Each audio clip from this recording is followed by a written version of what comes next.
Jim, what's going on right now?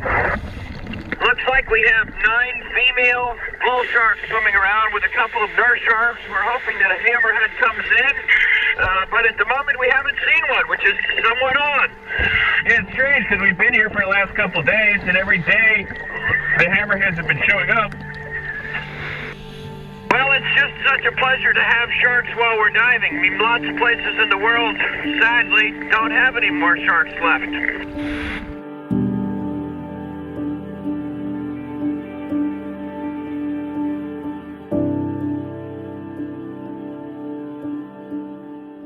It's recording. It's recording. My name is Lee Bledsoe, and I am the virtual reality specialist at GoPro. On this Swimming with Sharks expedition, our VR team was tasked to capture sharks in their natural environment. Our goal was to show that these so-called man-eaters are not what the media makes them out to be. So here we are, beautiful Bahamas in the island of Bimini. You can see we're a long distance offshore, quarter mile, where we can obviously do all the things that we intend to do.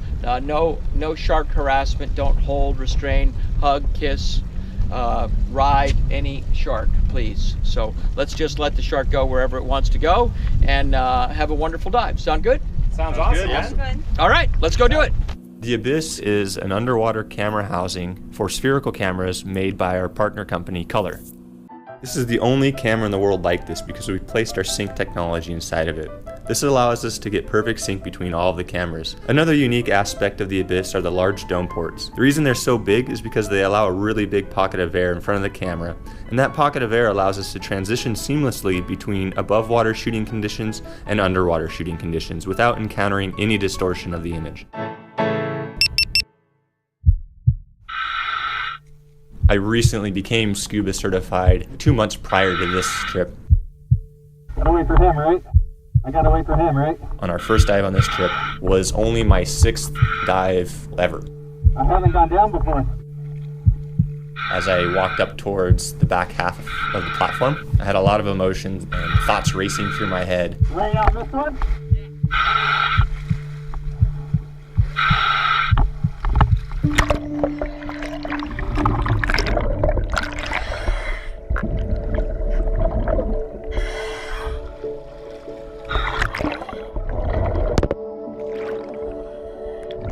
As soon as I stepped into the water though, my mind settled down and I went into, all right, this is work mode, and then it sort of went into a meditative state. Everything that Jim was saying was true. They're not born to eat people.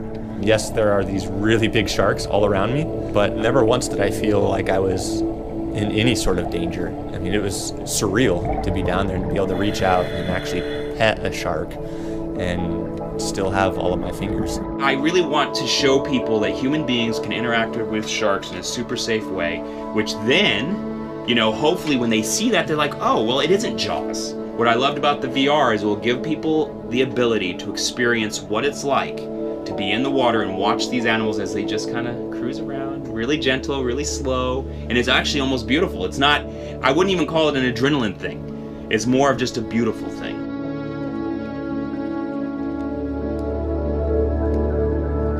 The goal through this and wanting to create this experience was that as soon as you put on the headset, you're instantly immersed in another world. This world that we're immersing you in just happens to be an underwater world full of sharks and people. Virtual reality, without a doubt, has the distinct capacity to show people what it's really like to be underwater with large predatory sharks, to show the true nature in a way that may even be better than being there at that time.